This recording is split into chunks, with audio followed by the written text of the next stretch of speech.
Banks give you loans, banks send you checkbooks you never use, banks even text you when your account is overdrawn. Banks are so important that when they get into a mess, the government bails them out, unlike the rest of us. But did you know that the banks that exist today, maybe even the bank that you use, were built off the back of slavery? Empires of Dirt, a show about Europeans getting rich at the expense of everyone else.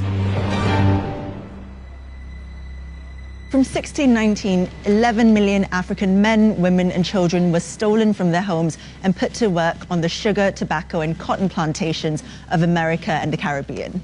Their forced labor helped build Britain into a global superpower. And even after slave owning was abolished in Britain, the British taxpayers still paid £20 million. That's 40% of the national budget, or 16.5 billion in today's money, as compensation for slavery. No, not to the slaves. The money went to the owners. Not a single penny was given to those who had been enslaved. The amount borrowed was so huge that the debt wasn't paid off until 2015, which means that if you paid tax at any point before that, your money went towards compensating slave owners. All four of the UK's largest high street banks have been linked to the slave trade by way of these compensation payments for their loss of human property. Barclays Bank was founded out of a merger with a colonial bank that helped fund the British Empire, and several senior Barclays bankers were involved in the slave trade. Through HSBC's merger with Midland Bank, one of its first managers, George Pollard, received £230,000 of today's money from British taxpayers as compensation. In exchange, he gave up 134 enslaved people on the Caribbean island of Nevis in the 1830s. The president of Lloyds Bank, John White Cater, also received compensation for estates in Jamaica in 1835. And 27 former members of the Bank of England were linked to slavery in the 18th and 19th centuries, including 11 former governors. Even after Britain abolished the slave trade in 1807, we continued to profit off it. Bankers just pivoted to indirect means of making money from the exploitation and trafficking of human beings. The City of London provided the finance for slave traders all around the world, and loans were one way of making money.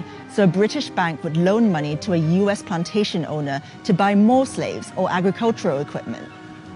If you think mortgages are secured against the land you own, think again.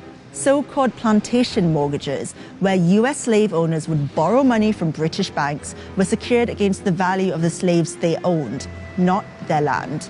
The Royal Bank of Scotland offered plantation mortgages. So did Barclays.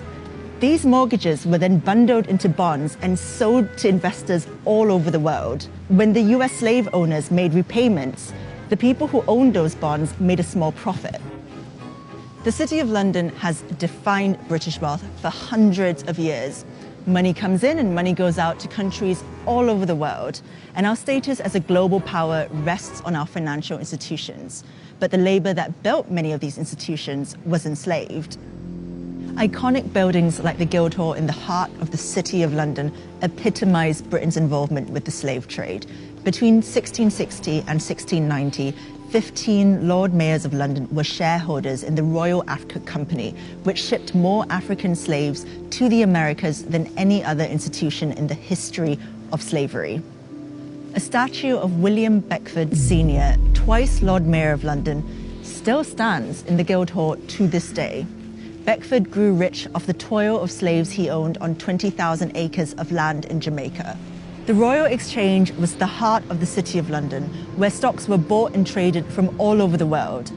It was funded by Sir William Garrard, who helped to develop the Moroccan slave trade in the 1500s. So the blood and toil of African slaves literally helped build the bricks of the City of London. Following the Black Lives Matter protests, the insurance company Lloyds of London agreed to pay reparations to black community groups for its involvement in the slave trade. Campaigners are calling on the banks to follow suit. So when you go to withdraw cash from an ATM, remember that it was your bank that was complicit all those years ago. Slavery built the financial institutions we use today.